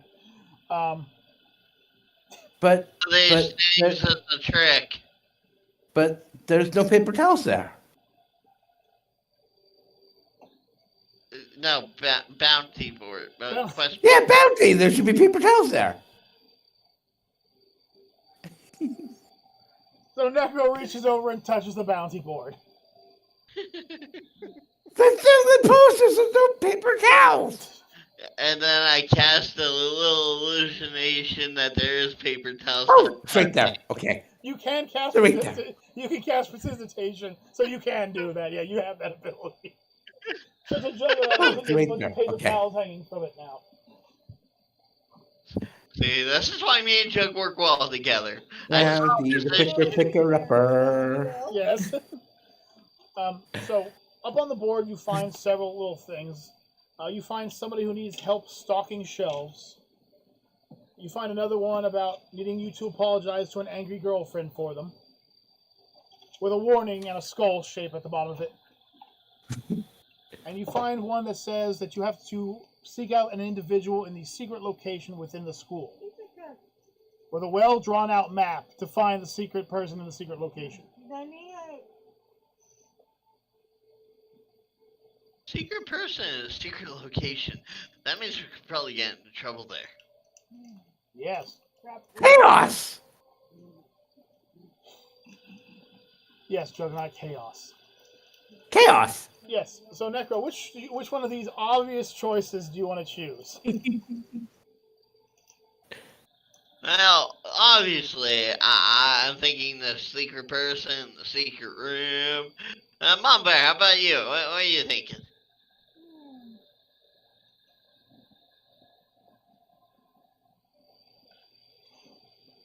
I mean, I already know Juggernaut's vote.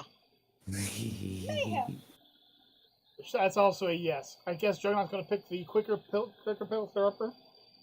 The quicker picker-upper, yes. Chaos. And I guess that just means that even if Trisha doesn't want to choose that, she's outvoted at this point. Okay, so you're all going to go find the secret person in the secret school. This is the most obvious. Yeah, you guys gotta realize this is obvious. Anyways, as we're going on to this, you find that there are 2 entrances to this secret location. The first is to go through West Wing, and the other is to go into a small hedge maze on the outside of the school, which it will obviously lead you through. Necro, seeing as you're currently holding it, you are now in charge of picking the direction you go in. Yeah. Like mazes that much. I'm gonna pick the door. You gonna pick West Wing? Oh wait. Maze. Are you sure? I have a planned backup for what happens in West Wing. Maze. Me and that Red Cap will have our time, just not this moment. So in case you guys were wondering, if you all went West Wing, I was gonna have you guys re-roll brand new characters. You'd all have to re-roll brand new characters. There are currently 317 red caps in school. Oh god. In case you're wondering, it's near the winter time, which means this is throwing there you know what season. So, you can go in there. No, Oh, no, never mind. And we're gonna increase the population. I mean, you guys could if you want to. So who's for West Wing? No, Raise your hand. Maze. The maze. Okay. Maze. As you leave the bar, you hear a slight giggle sound from across, and then you hear screams of terror.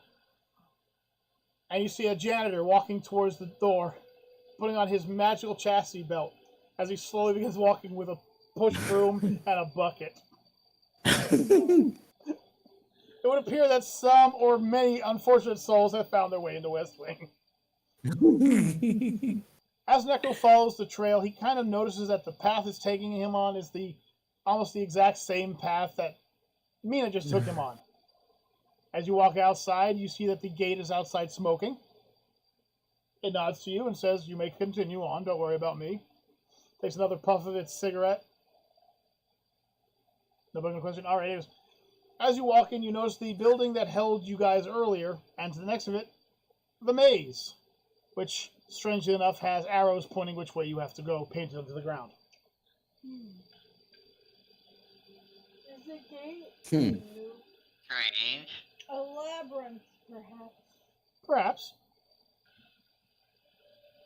As Necro begins to walk you, you realize that the map that the maze is actually the map you had to take. Someone literally wrote how to get through it. Somebody wanted you guys to get through the maze. However, at the end of the maze, you do find a very eerie black door.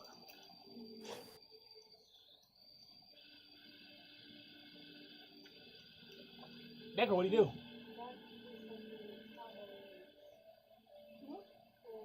I mean, this seems like a secret door, which means there should be a secret person behind said secret door, right? Same breath. I guess that calls out. You guys going to open up the door and go in? I touched the door! As you place your hand on the door, you hear a strange ching sound inside. As Necro opens up the door, you all suddenly realize you're falling inside the door. As if gravity in the world is suddenly shifted, and you're falling through the door.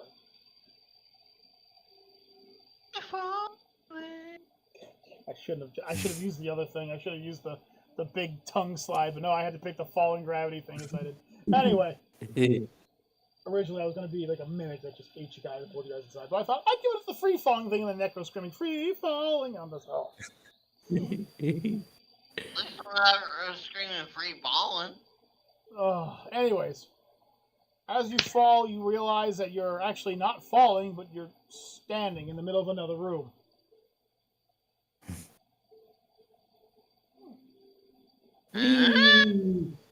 This room is a strange pastel blue in color. The room is only slightly judged. It has bars on the windows. Barren seats that seem to be able to hold people who wouldn't want to be comfortable. I've been here before. And several strange cot-like beds hanging from the wall. Damn it, the fuzz got us. As Necro turns around, he realizes he's in a jail cell. The fuzz got us. Nope. Well, Necro, what do you want to do? Anybody? So there's like no one in here other than us? Nope, it's as if somebody created a trap. Damn. You hear a clapping sound suddenly, out of the darkness. That little brat. A well-dressed individual, a tiefling, begins making his way towards the gate. Those of you who don't know what a tiefling is a half-demon. They generally have small horn-like precisions. He has two up at the top. They seem to have hidden just gently underneath his hair. As he begins walking, he begins laughing. How could someone be so stupid to fall for the most obvious trap I could imagine putting up? Imp! I'm not an imp! I'm a tiefling! Just because you're a giant doesn't mean you can pick on me for my height. Would you like to hold one of my plushies? No, your plushies are the reason you're in here. Aww. 3 days. It only took you 3 days. 3 days to ruin my life. I have to walk with a limp because of your damned hedgehog.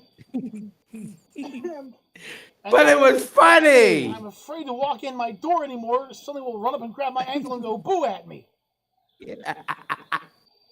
That was pretty funny, wasn't it? Juggernaut recognizes the individual as Reginald. Or at least he calls him Reginald. His name is Tizu, but he calls him Reginald. Hi, Reggie. Will you stop calling me that? My name is Tizu, and you know it. I like Reggie better. And I would like it if you were dead. But I can't kill But you I on can't these die. grounds. Not you. Not Trisha. I don't want you dead. You're fine. I'm talking to Juggernaut. Tizu was talking to Juggernaut. Reggie was talking to Juggernaut. Ah! Reggie, come on, let us out. Well, I would, except I was told to keep you in here. Let me guess, by Nina. Who? Nina. Who's? He actually looks at you with a general strangeness. Who is Nina? My old childhood friend that's like the head mistress or the school. That's odd. The headmistress hasn't been in town for 2 weeks. And her name is most certainly not Nina. Mina. Mina, he strokes at his beard. Mina.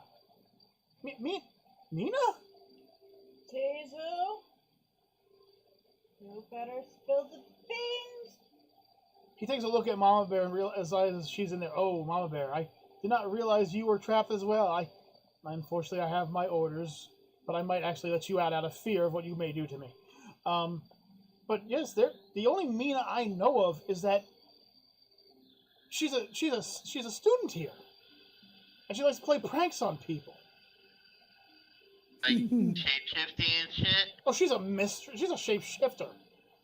She loves to transform and shapeshift. She's one of the upper class students. I believe she's 3rd year or something like that. Just a high level student. She just causes people misery everywhere. Oh no! He looks at Necro. Did she? Oh, he puts his hand over his head. Oh, this was only supposed to be a trap for Juggernaut. And oh, he scratches his head. Now I actually feel bad for you. You can let him out. Oh, no, I won't escape. He looks at you and goes, do not make me believe you. I don't. He looks over at Necro and goes, Mina is not a teacher here. She's nothing. She is a scamp. She is a trickster. And she looks at all of you and goes, have all of you met? Lady Demetrix here do some horrible things to her later. Do you believe that she still shows herself off as a tall, robust woman? She's a halfling. Necro suddenly realizes he's right. Mina is actually a short halfling who always picked on him at home with her shape-shifting talents. Not a woman near his height. She often hides out as the headmistress. She forgets that the headmistress is, of course, a red cap, but she often forgets. Have you fallen for the...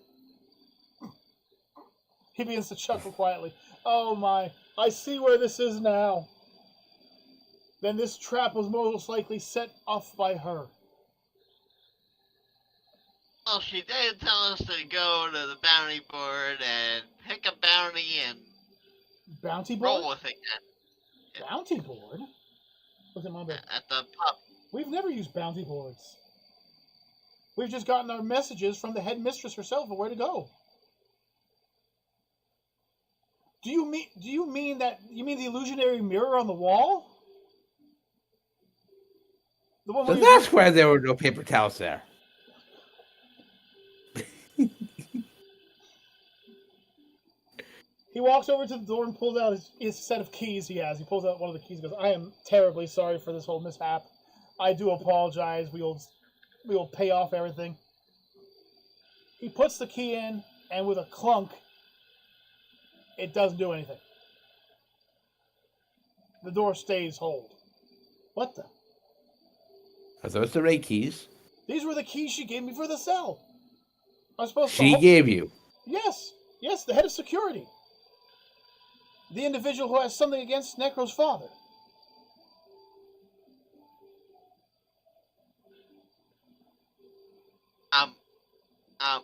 Repeat that again, sir. Yes, yes. Her mother was the widow of a Captain Woodchuck was his name? No, that wasn't his name at all. It was Nigel. Woodsbury. Woodsbury. Yes, that was him. Yes, apparently Necro's father had wronged him in the past. Apparently believing that he was homosexual. And gave off some rather mean tunes towards him. You hear another clapping sound. Yes, you're correct about that, my friend. Wait a minute. It's the return of Nigel. Is it whipping time again? I heard that you liked to do that back in the day. From around the corner steps a half-elf with long red hair and a beautiful, beautiful ivory smile. And she looks at Necro. Your father doomed my father. How dare you make fun of him? How dare your father pick on my father? And how dare you laugh about it? Hi. And hello there, you monster, you. I am not a monster. I just like chaos. Chaos. Chaos. Chaos. Chaos. I'm insane. What can I But say? why don't these keys work? Oh, you daft fool! I wasn't going to give you the correct keys. I wanted vengeance. You may go. You can go. Shoot. He looks up. But why? Why would you want vengeance? What does this have to do with Mina? Oh, she also wants vengeance. This has all been one big vengeance call. But she tortured me. Well, who else would I ask for to get at you than your own bully, who knows you better than anyone? I mean, honestly, to think you would fall for finding this secret student in the secret part of the secret school. Come on, Hedgie. Let's go sit on the bench. I had hoped that you would be foolish enough to go to West Wing, but at least I know you aren't that foolish. With a snap of her finger, Sue suddenly grabs onto his arm. He looks like he's in a lot of pain. He looks over to say something and just falls to the floor, basically. Don't worry about him. I simply paralyzed him. I want you, and I want you bad. No, you're not the first one to say that. Not in that nomenclature, you fool. Oh, this is why my father had such problems. You dirty-minded individuals thinking everything has to do with sex. It makes the world go round. No, it doesn't. Gravitational pulls and the spinning of the earth makes it go round. Since all you want is him, can you let me out? No, I want to kill you as well. Why do you want to kill me? Chaos. That is why. I am a lawful good individual, and I hate the word chaos. And to find out you're as chaotic as it gets, I feel I can get rid of you too. Mama Bear, you'll be free after this. But you will both die. But I have a question though. Before you kill me. What's a moment? Hi, DJ. What? Who is that? Hi, DG. DG. Huh? Hi, DG. Hi. Hello. How you doing? Continuously dying by the hand of Saint Trina. Oh. Okay. Sorry about Sounds that. like fun. Wow. I'm doing quest line bullshit. I know. And she is a pain in the arse. Not as much as the pain in the arse as the thing you have to fight to get to her. Oh, come on. I hate that boss more than anything. Surprisingly, I didn't have that hard of a time. Really? So What's wrong with that boss though? it's just freaking the horse. The dismount of the horse is Okay, really. I got you. Yeah, I know what you're talking about. Okay, yeah. Yeah, for me, it's that stupid attack where it comes basically like through the water like a shark and then tries to get you with the big blade. God, Yeah. I mistime that roll every time. Every damn time Although I mistime that roll. although getting hit by the fire and not knowing how to avoid it the first time, that was really annoying. Yep. They really shouldn't have. They should have put a warning you have to jump label somewhere into the game. Yeah. Seriously. But surprisingly, this high dex, high arcane whip build melted that boss pretty good. I'm telling you, whips are amazing. People put down whips all the time, but every damn Dark Souls game, the whips are monsters. They get everybody. They're good, but I'd prefer my high strength big womp weapons. Of course, go caveman style. I understand.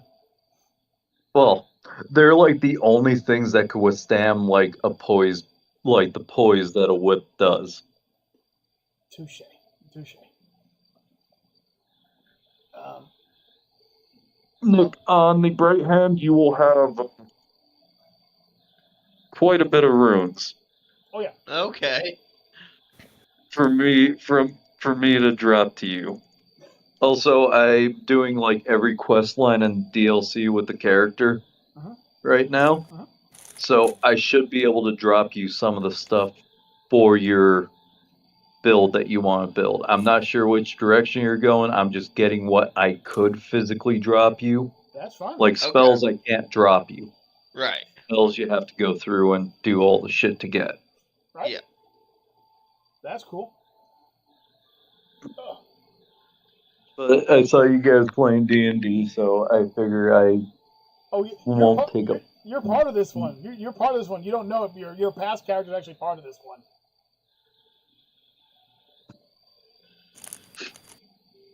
Am I doing villainy? Well, you have your character has been brought up much, but your character is the reason why. We've already described that your character is the reason why the academy that they're currently in was built after you nuked the lizard folk. You know, your holy hand grenade. What can I say? I'm one with God. Far from. Saying you're one with God.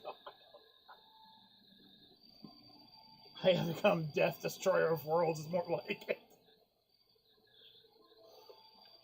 Oh. But yeah, so we're just jumping into this. So Necro has fallen through what could only be described as the most obvious of traps and is currently being held by somebody. Yes. Guys, enjoy. I'm gonna go grind some more. Also, not sure if I told you, Kyle, but Binding of Isaac is multiplayer again. Yeah, I know. I'm planning on trying to jump that up into either the January or the February. Okay. I had something weird happen. I'm not sure. My friend says it's probably because I didn't have a hard save of the game. I lost all my progress, but I'm pretty sure you'll be fine. You probably have. You don't have to start over. I'll still do it. I love that game. Oh yeah, it's a great game. I'm still learning on how to do all the tainted stuff because I really do not know how to do any of that. Yeah. Although the nice part is in multiplayer, your friends could help you unlock stuff. Could be fun. Freaking like all I'm gonna do for the Lost to unlock all the stuff for the Lost is I'm just gonna have one or two friends and they get all the items and I'll just sit in the corner. That works. Because when I first played Binding of Isaac on the Switch, I unlocked 3/4 of the lost page by myself, Uh-huh. and I do not want to go through that pain again. I will never go through that pain again. That's fine. I mean, like I said, worst case scenario, we'll all jump in. We'll all have fun. Yes. All right. Oh, also, I found out Azazel, Jacob's Ladder, and Poison Tears is an insane base for a build. It was always broken. I didn't know frickin' Jacob's Ladder worked with fucking Azazel. It does. It does. All kinds of tier effects happen with Azazel. So.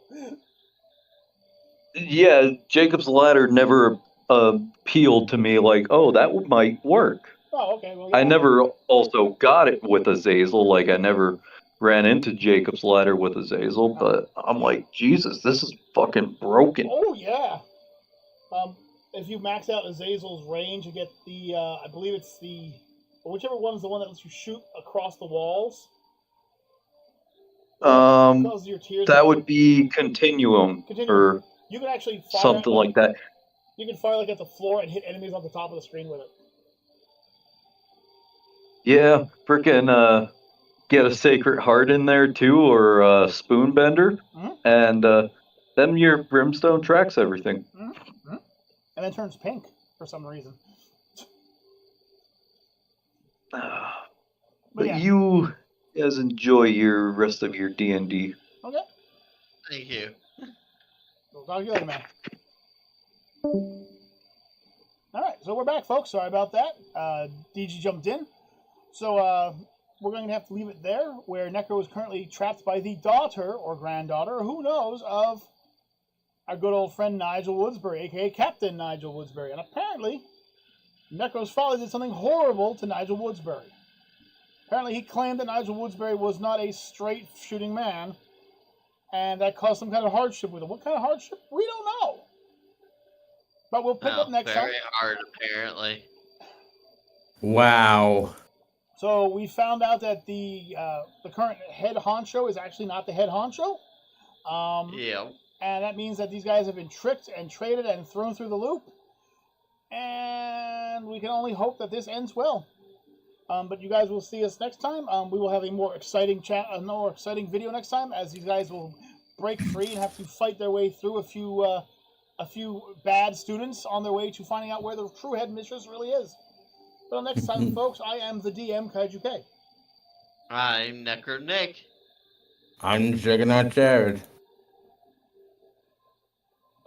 I'm Trisha. And I'm Mama Bear. And for Subliminal Michelle with 1L, and even Deathgasm, have yourselves a good day, a good time. Peace out, everybody.